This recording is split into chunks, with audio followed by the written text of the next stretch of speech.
से दर्ज हुए हैं, क्या एक्शन हुआ है पुलिस की तरफ से, पूरी डिटेल में बताइए। आपको सबको पता है 21 तारीख को रात को जो घटना घटी है दो गुटों के बीच मुठभेड़ की, उसमें उस समय से लेकर अभी तक टोटल 8 ऑफेंसेस कल तक रजिस्टर है हमारे पास और 2 आईटी एक्ट के तहत 2 ऑफेंस रजिस्टर है। इसमें अभी तक हमने करीबन 19 लोगों को अभी तक अरेस्ट किया है। बाकी लोगों की पूछताछ अभी तक चल रही है। हम सीसीटीवी और बाकी फुटेजेस देख के उनको आइडेंटिफाई करके उनके खिलाफ कार्रवाई करना काम शुरू है। तो जो पहली घटना हुई थी 21 तारीख को, उसमें कितने लोग अरेस्ट हुए? उसमें अभी तक 14 लोग अरेस्ट हुए हैं और कुछ लोगों का अभी नाम सीसीटीवी देख के निष्पन्न करके उनको अरेस्ट करने की कार्रवाई शुरू है। और जिन लोगों ने दुकानों में तोड़फोड़ की है, कल शाम की भी घटना हुई है, कुछ टारगेटेड ऑटो रिक्शा की दुकानें थी, वहाँ तोड़फोड़ हुई है।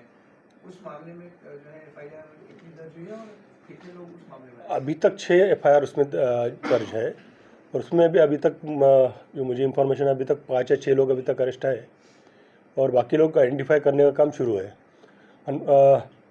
आपको सबको पता है कि पिछले 3 दिन में हमारा पूरा police force law and order maintain करने में काफ़ी व्यस्त रहा है। उसके कारण सीसीटीवी देख के आरोपी आइडेंटिफाई करके उनको अरेस्ट करने का काम थोड़ा सा जितने तेज़ी से होना चाहिए उतने तेज़ी से हुआ नहीं है, लेकिन हम जैसे ही थोड़ा पीस स्थापित होगा हम सब आरोपी आइडेंटिफाई करके हम उनके खिलाफ कार्रवाई करेंगे। सर, इसी बीच से इन्वेस्टिगेशन की जो ग्रेविटी है उसको समझने के लिए जानना चाहेंगे कि पुलिस जो कितने कैमरे फुटेजेस हैं अंदाजन जिसमें फुटेजेस खंगाल रही है? अभी एग्जैक्ट फिगर बताना मुश्किल है, लेकिन जहाँ जहाँ इंसिडेंट्स हुए वहाँ के कैमरेज हम चेक कर रहे हैं कौन कौन उसमें इन्वॉल्व है। 100 से ज़्यादा होंगे हो सकते हैं। सर, इस पूरे घटनाक्रम को देखिए, क्या अभी तक पुलिस इस तरह के कुछ एंगल पे जांच कर रही है कि ये एक तरह से कोई साजिश थी या कोई पहले से प्री प्लान था? क्योंकि 22 तारीख को एक बड़ा कार्यक्रम था देश में, उसके पहले ही प्लानिंग की गई थी किस तरह से अगर कोई आता है तो उस पर अटैक किया जाएगा ताकि कोई हमारे इलाके में ना आए। इस तरह का क्या साजिश इसके अभी तक तो उस बारे में ऐसा कुछ कह नहीं सकते हैं कि ऐसा कुछ है, लेकिन जब पूरा इनको इन्वेस्टिगेशन पूरा हो जाएगा तब पता चलेगा कि एग्जैक्टली क्या उसमें घटनाक्रम में क्या क्या उसका ये था, बैकग्राउंड था।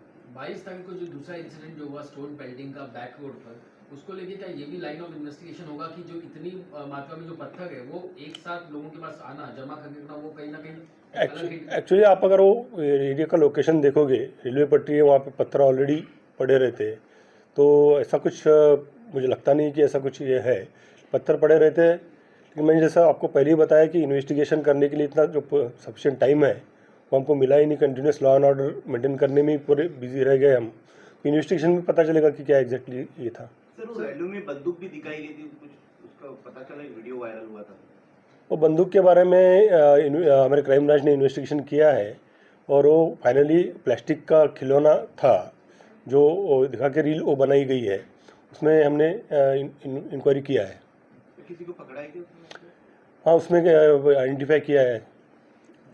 सर, एक मैसेज में आपसे ये सवाल पूछना चाहूँगा कि जितने भी जो पिछले कई सालों के बाद जो है या फिर मैं कहूँगा बहुत सालों में पहली बार मीरागढ़ में इस तरीके की घटना हुई है हिंसा की, तो जो भी हुड़दंगी हैं, दंगाई हैं, इन लोगों को मीरागढ़ पुलिस की तरफ से, MBVB पुलिस की तरफ से कोई सख्त संदेश, कोई चेतावनी क्या होगी? बिल्कुल रहेगी।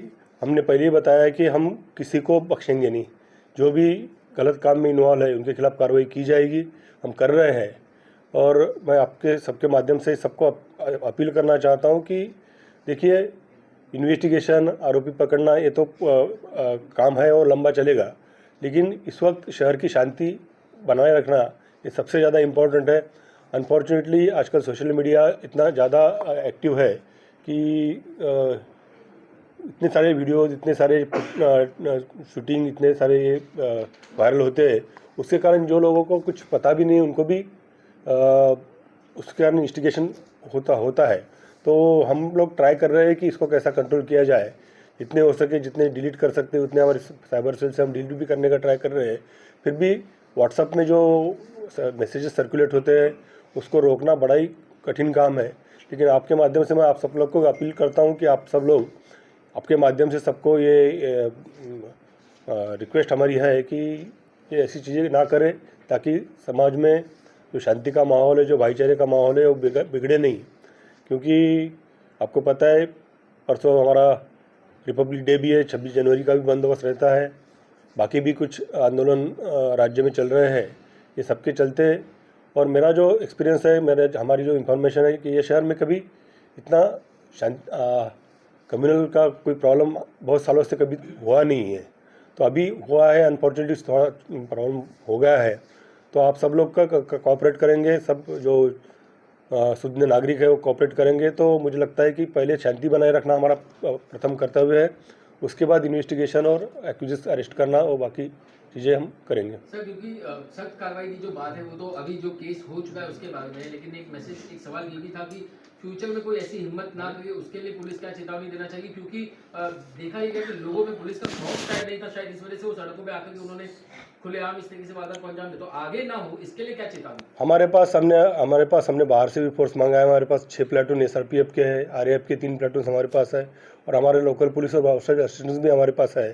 हम नाकाबंदी, पेट्रोलिंग और जो भी तरीके से हम कंट्रोल कर सकते हैं प्रिवेंटिव एक्शन हम डेफिनेटली करेंगे। और मैं ये आपके माध्यम से भी बताना चाहता हूँ कि कोई भी गलत काम करेगा तो उसके खिलाफ सख्त कार्रवाई की जाएगी। इसमें जो अब तक 21 लोग पकड़े गए हैं, उनका क्या क्रिमिनल कोई बैकग्राउंड है? अभी जैसा मैंने आपको बताया कि अभी इतना टाइम मिला नहीं है कि सब बातें चेक करने के लिए। अभी जो CCTV फुटेज देख के अरेस्ट करने का काम शुरू है। जब भी पता चलेगा, जब भी हम इन्वेस्टिगेशन आगे बढ़ाएंगे, उनका रिकॉर्ड चेक करेंगे, उसके बाद ही पता चल पाएगा। IT एक्ट केसेस में एक केस में फेसबुक पे कुछ प्रोवोकेटिव एक वीडियो प्रसारित किया गया था, और एक केस में इंस्टाग्राम पे कुछ प्रोवोकेटिव